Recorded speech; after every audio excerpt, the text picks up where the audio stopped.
The U.S. said it conducted several strikes on Iranian military sites over the weekend as details on a draft peace deal remained increasingly uncertain.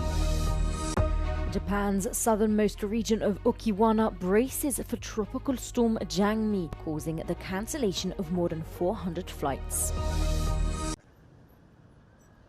The United States said it conducted several strikes on Iranian military sites over the weekend as details on a draft peace deal remained increasingly uncertain. U.S. Central Command wrote that the strikes on Iranian radar and command and control sites for drones were in response to Iranian aggression, including the shootdown of an American drone, without providing further details. Meanwhile, Kuwaiti air defenses intercepted what its military called hostile missile and drone attacks on Monday, as air raid sirens sounded across the country. The tensions come as U.S. President Donald Trump reportedly hardened negotiating terms with Iran to end the war, according to U.S. media. Tehran, however, has previously cast doubt on Trump's assertions, and the sides remain far apart on key issues. در این مسیر همانطور که بارها عرض کردم سربازان میدان مبارزه دیپلماسی هیچ اعتمادی به حرفها و وعده‌های دشمن ندارند. آنچه برای ما ملاک است دستاوردهای عینی است که باید کسب کنید تا در مقابل آن دست به انجام تعهدات خود بزنیم و تا اطمینان پیدا نکنیم که حقوق ملت ایران را گرفته ایم هیچ توافقی را تأیید نخواهیم کرد. Any tweaks to the draft could further delay an agreement to formally end the war and reopen the Strait of Hormuz after weeks of fraught negotiations marked by sharp rhetoric and occasional flare-ups of violence.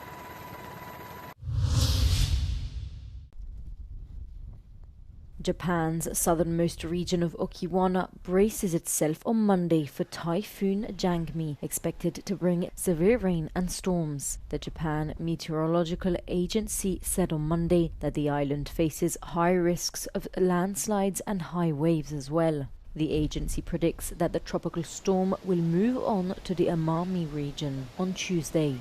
Heavy rain is expected on Wednesday in the coastal Kanto region, which includes Tokyo. Meanwhile, authorities have issued evacuation orders for elderly people and others who may need more time to evacuate in parts of both the Okinawa and Amami regions. More than 400 flights have been cancelled due to the storm. According to the Japan Meteorological Agency, Japan experienced 27 typhoons in 2025, which was higher than average.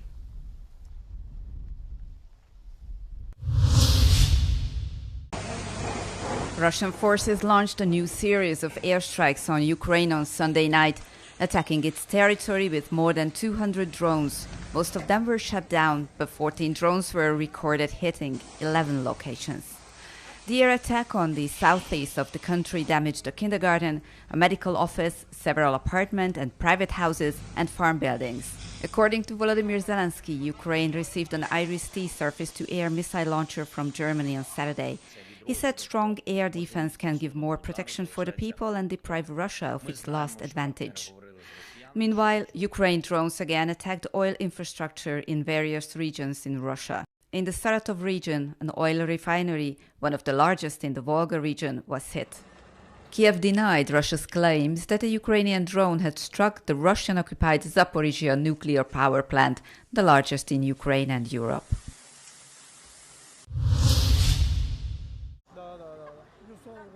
Vasil Opinica is 87 years old. He lives in Galați in Romania, nearby the building which was struck by a Russian drone on Friday.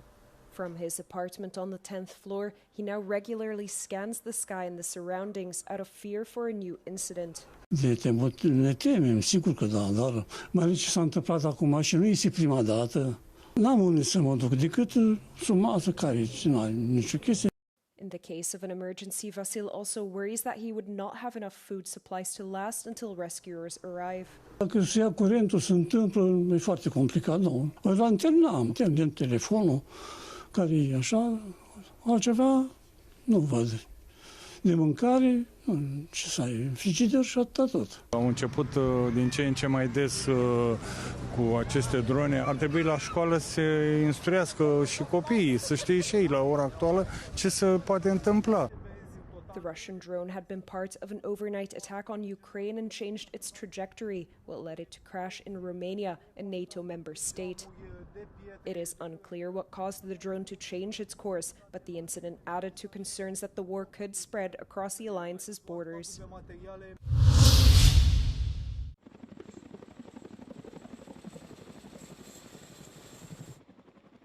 NATO is conducting military exercises just 30 kilometres from the Finnish-Russian border amid renewed drone incursions within NATO territory. On Friday morning, at least 2 people in the Romanian town of Galati were injured by a drone as Russia attacked Ukrainian infrastructure near the border. It's the most dangerous incident out of several recent encroachments into NATO territory. Baltic countries have reported Russia has hijacked Ukrainian drones, sending them into Baltic and other state territories. Lithuania was forced to close its airspace on a number of occasions, causing major disruption. NATO Secretary-General Mark Rutte has vowed to defend every inch of NATO territory, with the US ambassador describing the violation into Romania as reckless.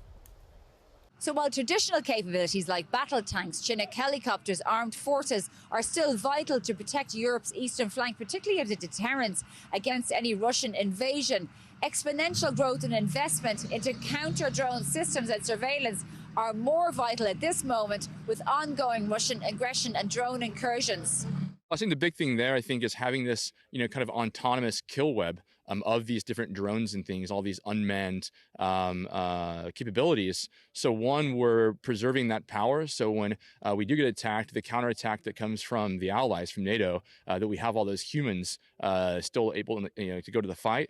Finland retained conscription into the army for young males even after the Cold War ended. Given its 1,350-kilometre border with Russia, it's always been on guard. As the Finns say, the threat from the Kremlin never went away. Having joined NATO in response to Russia's full-scale invasion of Ukraine, Finland says along with allies it's collectively learning from the Ukraine war, including advancements in drone and anti-drone technology. We have done that alone centuries, but now we are not alone and we have allies, and as we are learning from each other and in developing our interoperability capabilities, then it's really important to have our allies and exercise with them.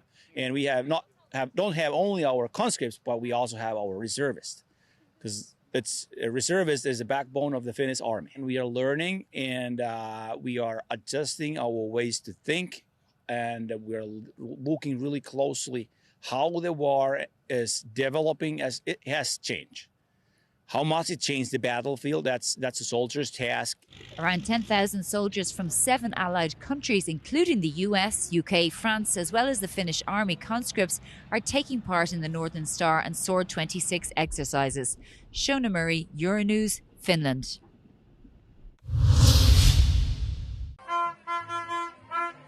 Right-wing candidate and Trump ally Abelardo de la Espriella took the lead in a closely contested first-round presidential vote in Colombia, setting up a runoff with Iván Cepeda, an ally of Colombia's outgoing president Gustavo Petro.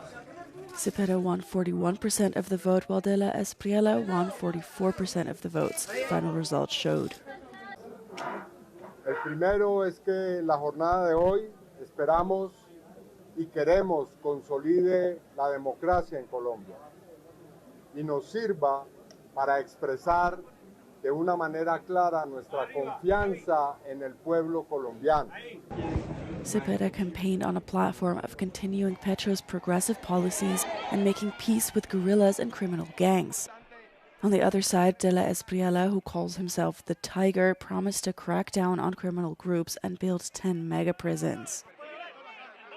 Compatriotas, defensores de la patria, más de 10 millones de colombianos confiaron en el Tigre, se unieron a la manada. Vamos a segunda vuelta para derrotar la tiranía, el absolutismo. En 21 días vamos a cambiar la historia de Colombia para siempre. The polarized vote comes as the Trump administration is playing a more aggressive role in Latin America than any U.S. government in decades, placing mounting pressure on countries like Colombia, Mexico, and Ecuador to crack down on crime.